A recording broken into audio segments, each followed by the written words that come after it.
All right, so it's 7 o'clock on Monday, January 17th, 2022, and I'll call the Adelaide Metcalfe Council meeting to order. Is there any declaration of pecuniary interest or general nature thereof? Deputy Mayor Hendricks. Yes, I have submitted a form to declare conflict of interest on 6C number 1. I imagine most people would consider that I probably have a conflict of interest, as I have 2 children that have a lot of turbine land leases. So it's debatable, but I just felt it was best to declare a conflict there. Okay, perfect. And I also have noted that Councillor McKinnon, she submitted a conflict of interest as per usual for the Crothers-McFarland tender. Unfortunately, she's not able to join us tonight, so she'll just have to reiterate that at our next meeting, just to have that in the minutes. Also note, so this is our first meeting of 2022, so Happy New Year to everybody, and I hope everybody had a great holiday. And I also forgot to mention at our last meeting of December that we have a new warden for Middlesex County, so I want to send a congratulations to Warden Allison Warwick. So she is the mayor of Thames Centre and will be our warden for Middlesex County for this year. So congratulations to her, and I hope everybody has an opportunity to meet her in person or virtually sometime over the next 12 months. So we have the minutes of our previous meeting, and those were from December 20th, 2021. We have a mover and seconder for those. Moved by Deputy Mayor Hendricks, seconded by Councillor Brody. All those in favor? And that's carried. And then we'll get into our delegation and timed events. So the first one we have here is the drainage consideration meeting for the Brown Petch Drain 2021. So we need to have a motion that the drainage consideration meeting to review the engineer's report for the Brown Petch Drain 2021 be opened at 7:02 p.m. Okay, Councillor Clark, Councillor Brody, all those in favor? And that's carried. All right, so I believe we have a couple people for this one here. So we have, I believe, Steve Pastor, and we have Martin Timmermans, and then I believe Tim Early also signed up for this one as well. Get all those guys in here. Through you to the mayor, I only have Martin Timmermans on at this moment.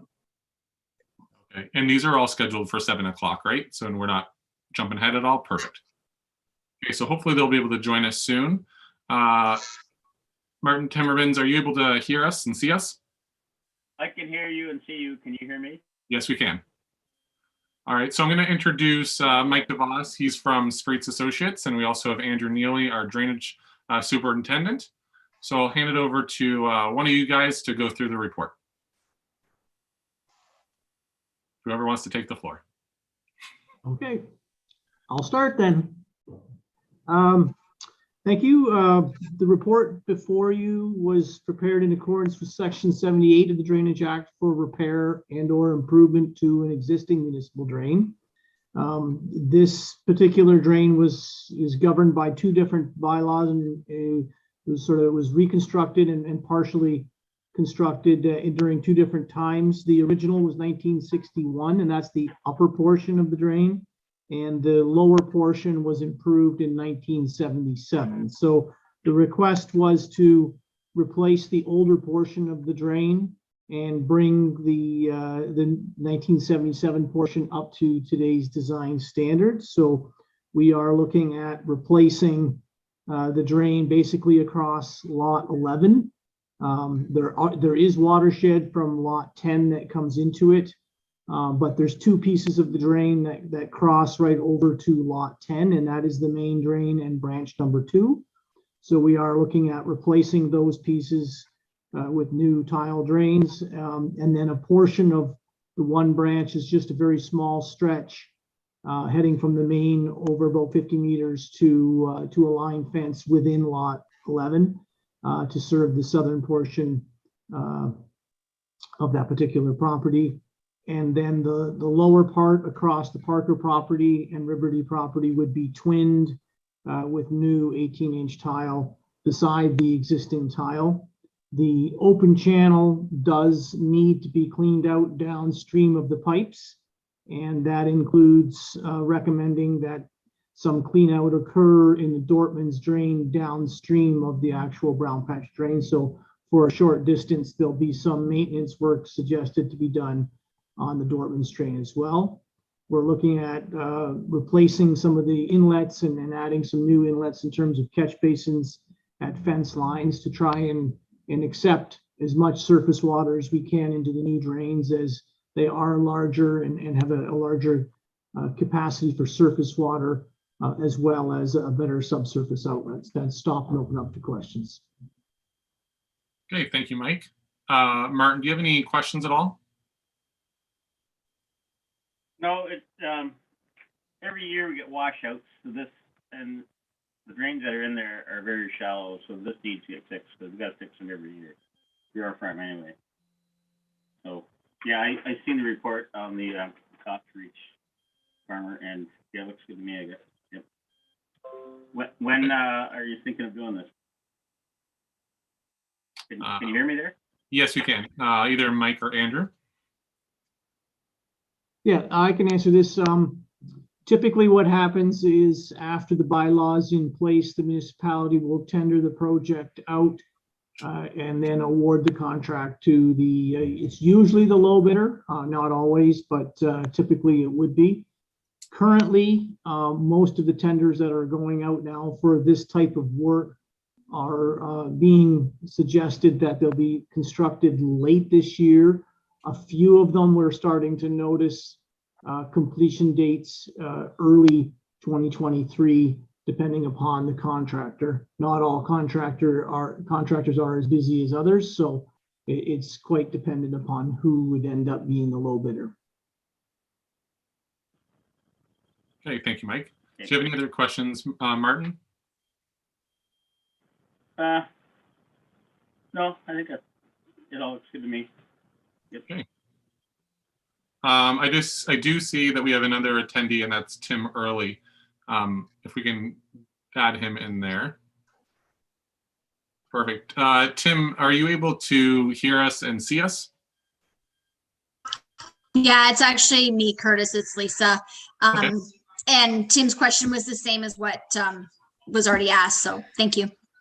Okay, perfect. Is there any other questions at all, Lisa, or is that everything? I think that was his only question for right now. Okay, thank you. It doesn't look like our third attendee has joined us. So at this time, is there any questions from members of council?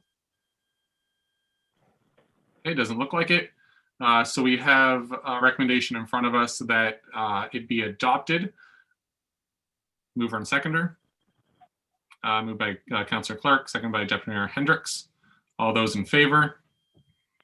And that's carried. And then we need to have a motion that the drainage consideration meeting to review the engineer's report for the Brown Patch Drain 2021 be closed at 7:09. Okay, and that's Councillor Brody and Deputy Mayor Hendricks. All those in favor? And that's carried. And I will note to both the Timmermans and Earlys that at the end of this agenda, we'll be moving the first and second reading of the bylaw. And then we'll be having our court of revision will be scheduled later on, and you'll get a notice from the township office for when that meeting will be held. Okay, thank you so much for joining us. And now we're going to move on to our next drain, which is the Dodge Lightfoot Drain 2021. So if we can get a mover and seconder that the drainage consideration meeting to review the engineer's report for the Dodge Lightfoot Drain 2021 be opened at 7:09. Okay, Councillor Clark and Councillor Brody, all those in favor, and that's carried. And we have a bunch of people that have just joined us. So we have Delmer Dodge, we have Ian Bryant, Jamie Ireland, Jim, and it says and Morgan. So, and then we have another Ian Bryant, which I believe would be Irvin Bryant. So I'll start with Delmer Dodge. Are you able to hear us? Yeah, I am. Okay, perfect. Jamie Ireland. I am, thank you. Okay, perfect. And then we have Jim Morgan. You can unmute yourself there.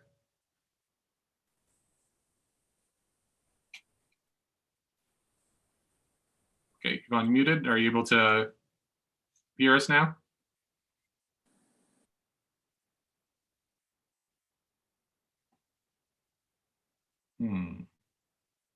It's not on my end, right? Nobody else is hearing him?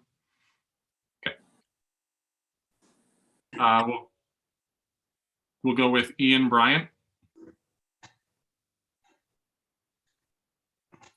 Able to hear us? Can you say hello? Something? Either Bryant. We got two of you here. I don't know who's who, so. Yeah, Irvin's here. Okay, perfect. And then Ian must be on the other one, but he's muted. So we got one Bryant there, so that's good. We're gonna keep on going. Hopefully, Jim is able to join us or able to hear us soon. And we're gonna hand it over to Mike to go through the report, and then we'll see if you have any questions or comments regarding it. So I'll hand it over to Mike, and Mike DeVos is our drainage or our from Spreets Associates, the engineer. Thank you. The Dodge Lightfoot drain is an existing municipal drain. It is an existing tile that was constructed at two different times. The original report was 1953, and then a subsequent report was in 1959. So the drain is fairly old. It has an outlet in the BD drain. It crosses the east part of lot 9, goes through lot 10, and about halfway across lot 11, and has a tributary area that basically surrounds the drain, starting at Melwood down across Burden Road to the outlet. The request was to replace the old drain and bring it up to today's design standards from an agricultural outlet standpoint, as well as a surface outlet. There was a new petition for a branch drain to head across the east part of lot 10 to serve area on the east side of the bush in lot 11. So there is a new piece of the drain being added as well. We did do a survey, come up with a preliminary design. We had an informal meeting with the landowners and then followed up with some of the landowners that weren't present and have had some conversations. We've added, we do have some wascob berms or water, what they're called water and soil control basins actually, to help slow the surface water down and get more water underground slowly to prevent erosion and downstream flooding. So that's been added as a feature. In most cases, we're trying to put them at line fences, but more importantly, we try to keep them in the line of the agricultural cropping in terms of the machinery and the equipment. So they are parallel with the equipment moving across the farm. So that has been added as well. The tiles themselves will start at a 14-inch at the top end and be a 21-inch at the bottom end. Right at the very bottom end, the drain enters the bush just before it gets to the outlet in the BD drain, and we are having to stay slightly west of the old drain at that point to keep into a little bit higher ground to provide cover on the new 21-inch pipe. The new pipe is bigger than the old pipe, and the BD drain is limited in depth. So we do need to stay as high off the bottom in that channel as possible. So we did veer slightly away from the lowest run at that point. And we will be putting in catch basins and higginbottoms at the berms and at the road to capture as much water as we can. And I'll stop it up to open up to questions. Okay, thank you, Mike. Is there any questions at all from the property owners?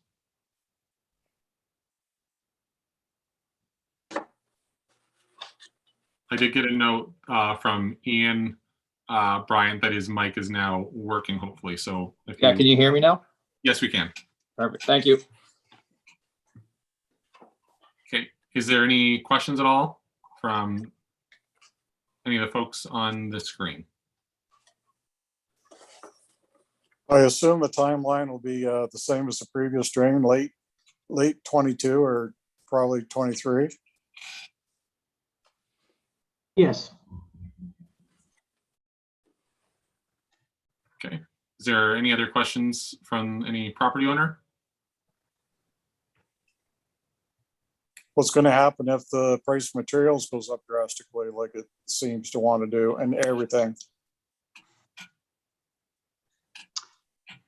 What happens with these tenders is that if the tender is over 133% of the estimate, the municipality is obligated to come back to the owners to notify them of that and review with them their wishes. So there is a limit to how much it can be over without just straightforward proceeding. We have closed several tenders. The prices for concrete tiles still seem to be decent. They are, approaching our estimates. We were a little bit higher with our estimates before, but the prices are getting closer to our estimate. Plastic is going up considerably, we've noticed. So any sort of plastic piping, you will see an increase going forward. But at the end of the day, if the project is over the estimate or under, the final costs are prorated against the schedule. So either prorated up or down based on that estimate.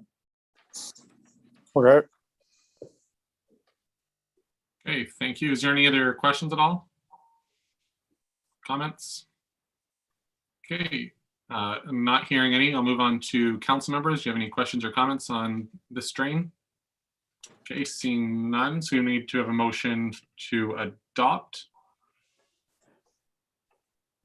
Mover and seconder, Councillor Brody and Deputy Mayor Hendricks. All those in favor?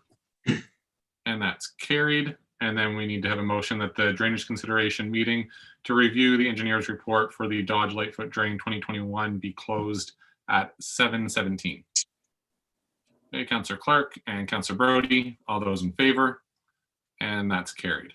And just like the other one, the bylaw for the drain is at the end of our agenda, and it will receive the first and second reading, and then you'll get some correspondence from the township office for when the Court of Revision is scheduled, and then we'll see you all back here, and then once that's completed, we'll get the third reading completed. All right, thank you so much. And thank you, Mike, for joining us. Alrighty, so looks like we can move into the next portion of our meeting here, which is the public meetings. And that needs a motion that council convene into a public meeting to hear zoning bylaw amendment Z06 2021 and Z01 2022 at 7:19. Okay, moved by Councillor Brody, seconded by Councillor Clark. All those in favor? And that's carried. And the purpose of the following public hearings for Adelaide Metcalfe Council is to give the members of council as well as the general public an opportunity to hear all interested persons with respect to the applications before council this evening. And then council will consider the proposals. The public is advised that comments expressed and written materials presented are a matter of public record available for full disclosure. And if a person or public body files an appeal of decision made this evening to the local planning appeal tribunal without having made a written submission to council, the board may dismiss the appeal. If you wish to be notified of the decision, please submit a written request to the township or send an email over to our clerk. So it looks like we have all the registered individuals here. So we have Eric Davis, which is the legal representative for Grey Ridge Eggs, as well as Jake Strauss from Strathroy Caradoc, and I believe is Jennifer Huff from Planning Department at Strathroy Caradoc as well going to be joining us. Maybe Jake can let us know. No, she won't. We have another council meeting tonight. Okay, perfect. So with that, what we're going to do, so since these applications are very similar, both of these and the outcome for both of them are hopefully that we're deferring them, we're going to have Stephanie, our planner, go through them both kind of at the same time because they're generally the same. So I'm going to hand it over to Stephanie to go through the report or reports. Thank you, and thank you for having me this evening. It's been a while since I have seen everyone. So I'm just going to share my screen with you.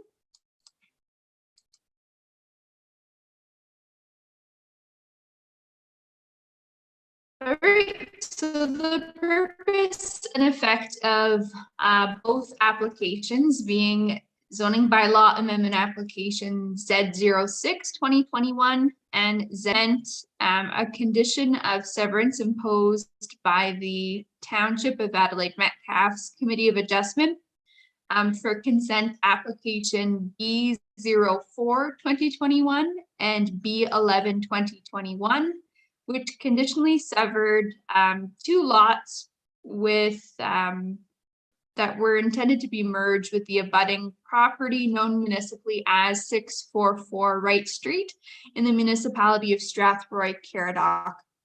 And I'll just take a moment to toggle to my other screen. So the yellow highlight is the highlighted lands for the first application.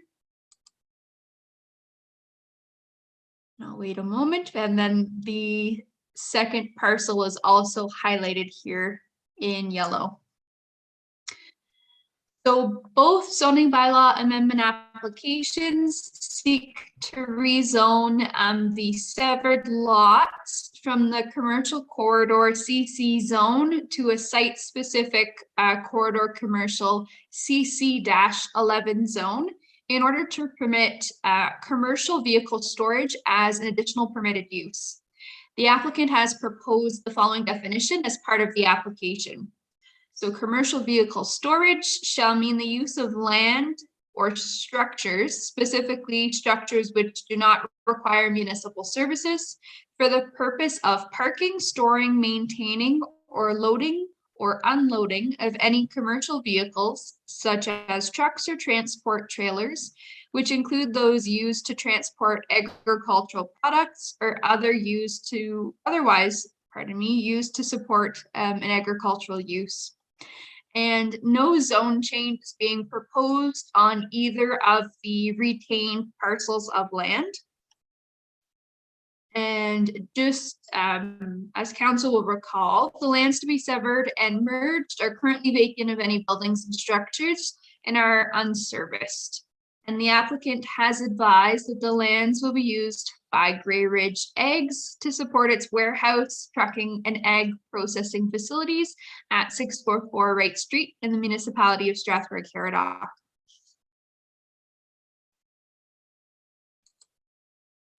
It's noted that through the circulation process, staff did receive comments from the municipality of Strathroy-Caradoc in regards to fire safety, servicing, and stormwater management. And the full set of comments have been included in the planner's evaluation report included on the agenda. And it also included the request for deferral of the application until such a time that the comments have been addressed. And due to the complexity of the lot addition resulting in a parcel and ultimately a land use that crosses the municipal boundary, staff are of the opinion that the rezoning application should be deferred at this time to further evaluate the proposal from a functionality perspective in consultation with the municipality of Strathroy-Caradoc.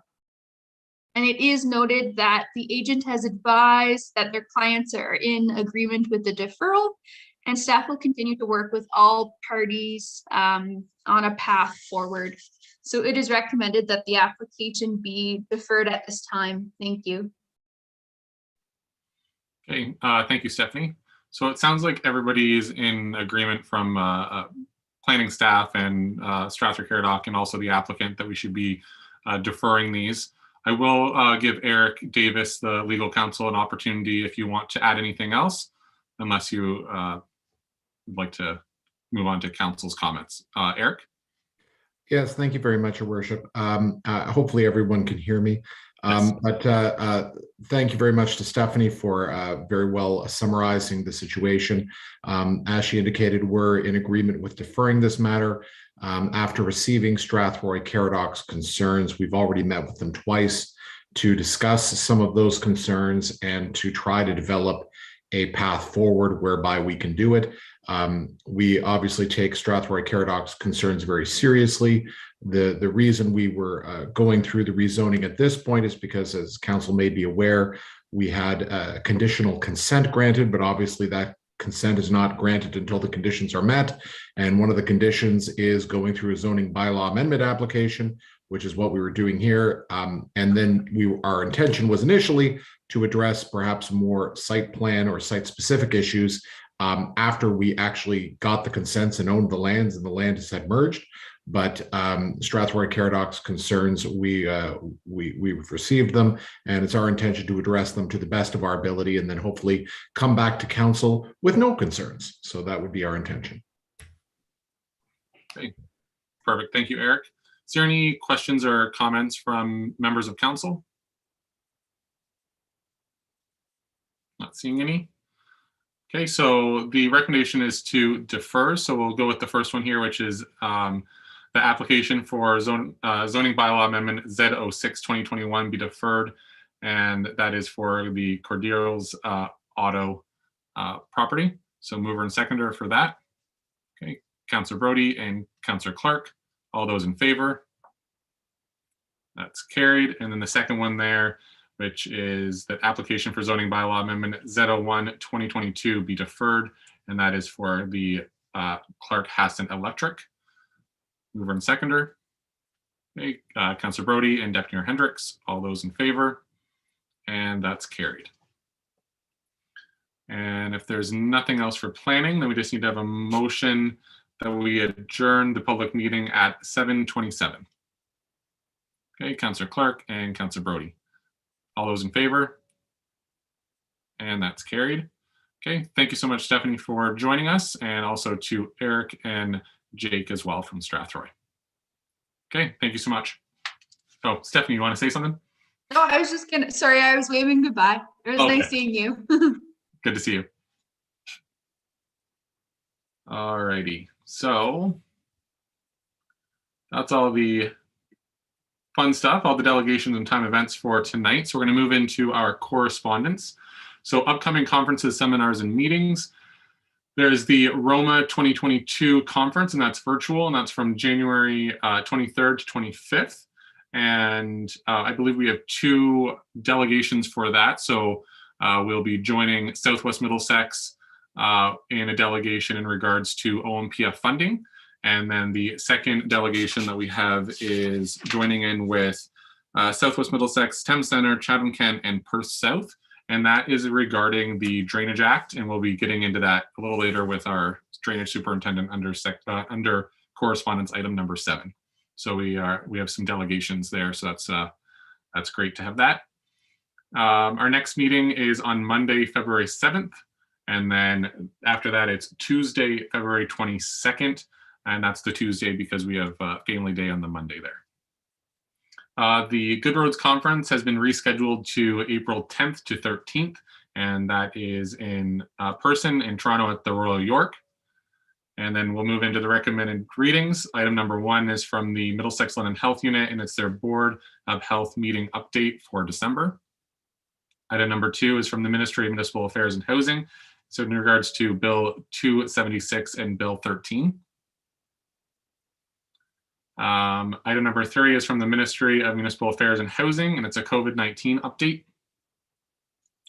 Item number 4, St. Clair Region Conservation Authority, December 2021 meeting highlights. And then item number 5, the Strathroy District Chamber of Commerce, their winter 2021 newsletter. Okay, and then getting into action required. The first one here is the Multi-Municipal Turbine Working Group and turbine failures. And we do have Deputy Mayor Hendricks has declared a conflict on this one. So I'll ask if Councillor Brody or Councillor Clark has any comments on this one.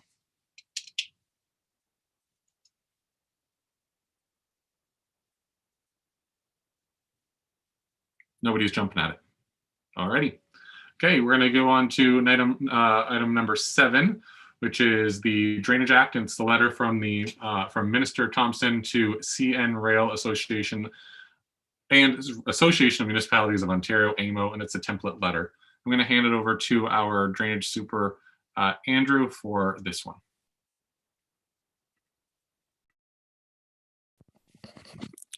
Okay, thank you. So the issue is an ongoing issue that we've had with CN and CP. And basically what it is that they have taken the stance that municipalities are required to enter into an agreement with CN or CP to do any works on their property. And this agreement would require the municipality to pay for everything on that section of the drain through the tracks corridor. And this is contrary to the Drainage Act and the engineer's report that has been written for that drain.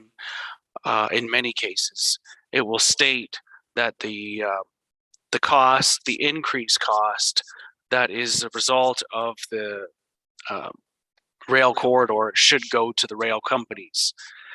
So this agreement is unable to be signed by any of the municipalities that are dealing with both of these companies. And many times there's significant costs that are to do with geotechnical reports to investigate the condition of the sublayers of the tracks, and also daily flagging costs that would be needed for any works. So this is more or less what this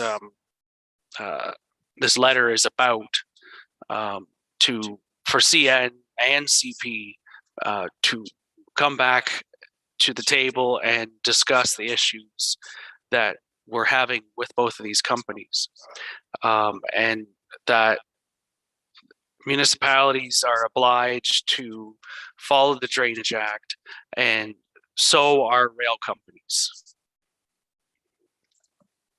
And that is more or less what this letter is about. And we have been dealing with this for the past year. Some municipalities have been dealing with it for 3 or 4 years. But more recently, we've had an official stance from both of these companies that they're not interested in following the act the way that they're supposed to. And we're just trying to find new ways to meet with them to do this. Okay, thank you, Andrew. Is there any questions or comments from members of council?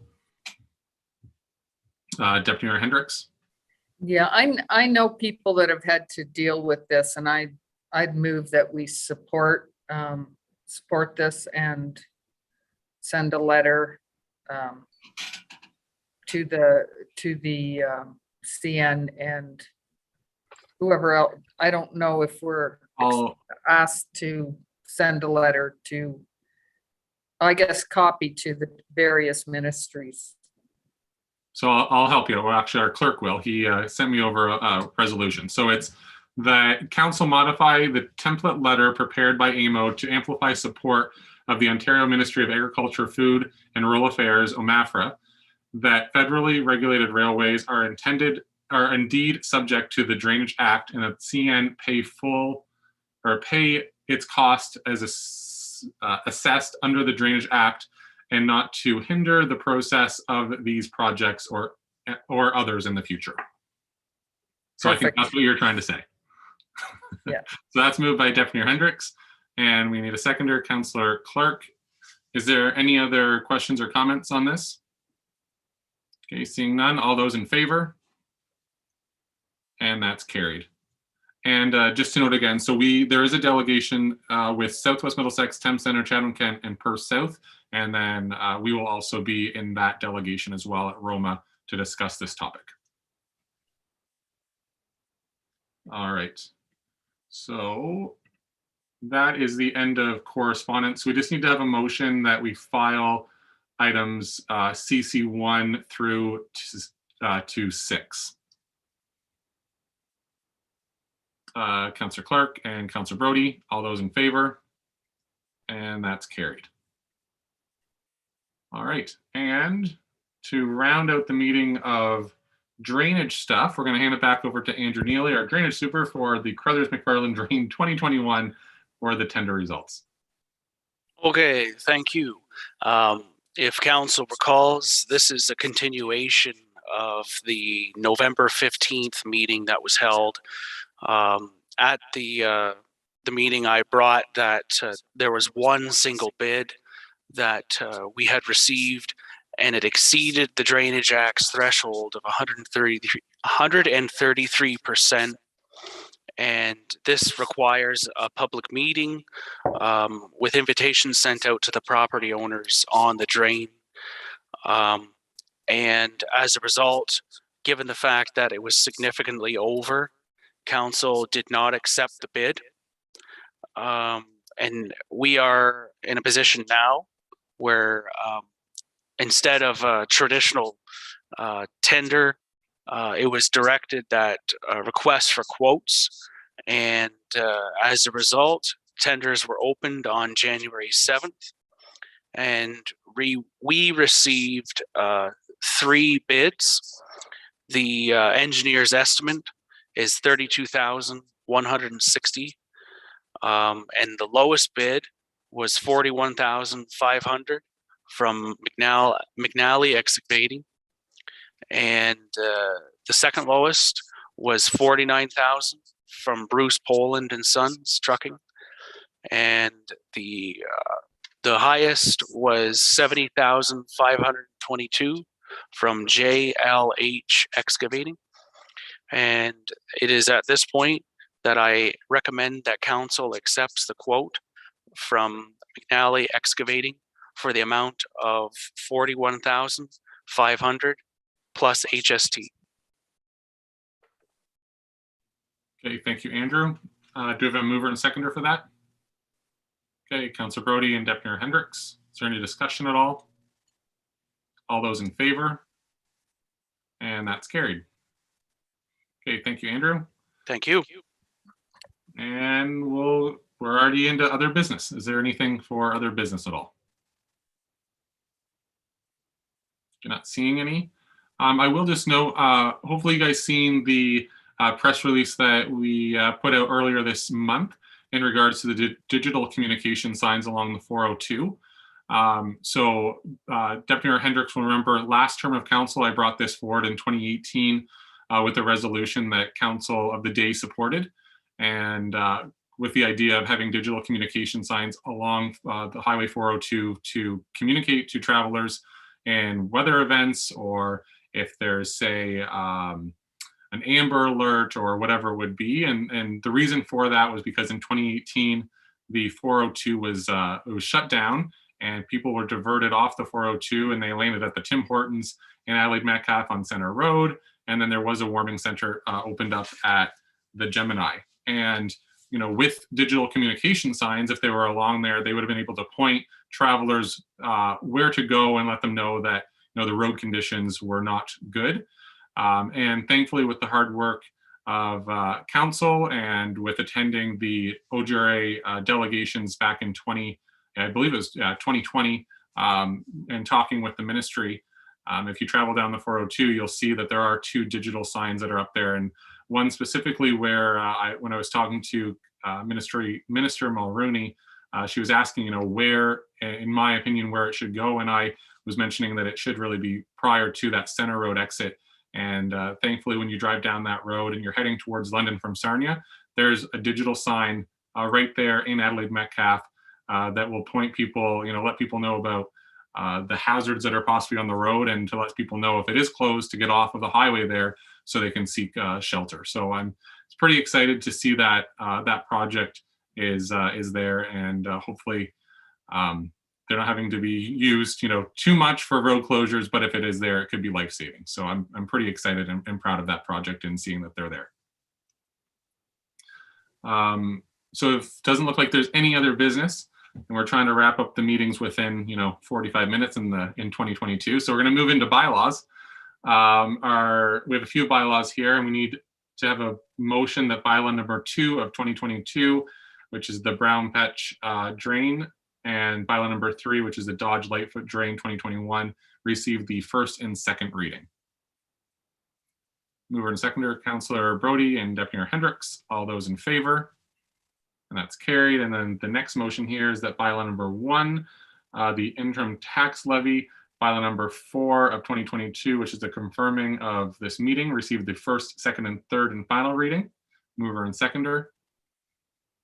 Okay, Councillor Clark and Councillor Brody, all those in favor? And that's carried.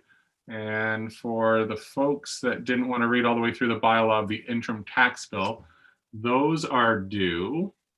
Where is it here? Maybe Johnny will tell me because I am quickly looking at it. February 28th is our first tax installment, and then May 31st. So if anybody's wanting to mark those down on their calendar, those are when the interim tax bills will be due. And if there's nothing else, we'll have a motion to adjourn at 7:41 for our first meeting of 2022. Mover and seconder. Okay, Councillor Brody, Councillor Clark, all those in favor. And that's carried.